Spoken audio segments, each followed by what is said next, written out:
Question 5 asks us a question: an investment of $2,200 earns compound interest at 7% per annum for 4 years. If the interest is calculated every quarter, what is the amount of interest earned? Now, the little trick here, and the thing they're trying to trip you up on perhaps, is that it's talking in two different time periods. So you've got an interest rate of per annum, and you've got interest being calculated every quarter. So if you don't get the right units, you won't get the right answer, units of time. So this is similar to, say, if you're dealing with centimeters and meters in a measurement question, if you don't get the right units, as in use centimeters or use meters throughout, you won't get the right answer. Now you might say, well, do I go for years or do I go for quarters? Now the important thing is always when the interest is calculated.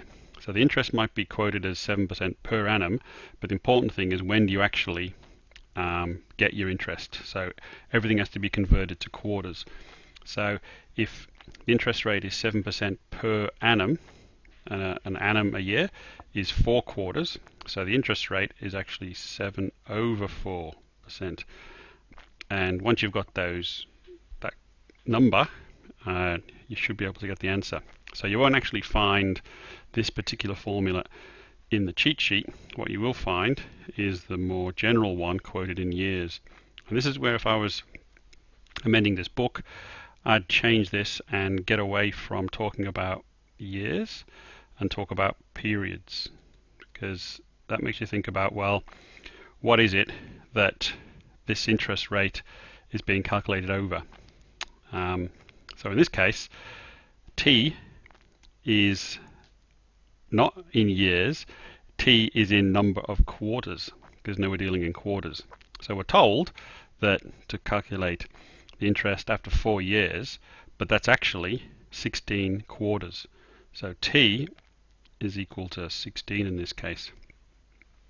Same like the interest rate, it's 7% per annum, but you can't just slot in 7% here, because again, interest rate per, it's not annum, I'd say it's per period, and the period is 1 quarter, so that's actually 1 quarter of the annual rate, which is 7%. So that will be 7/4, which, let's calculate that.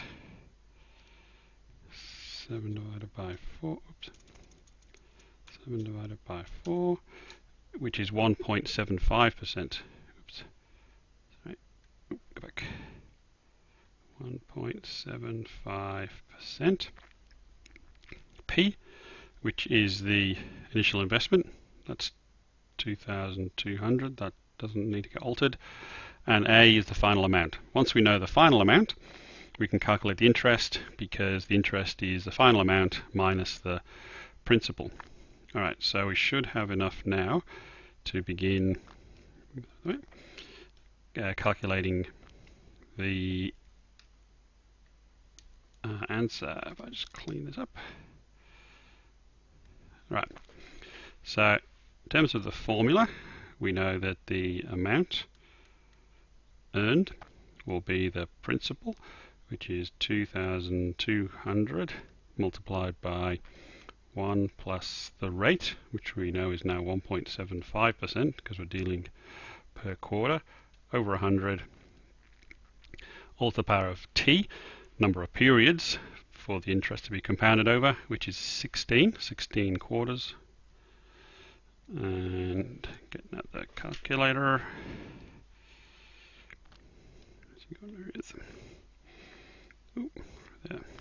Right, so 2,200 multiplied by 1 plus 1.75 divided by 100, all to the power of 16 is 2,903.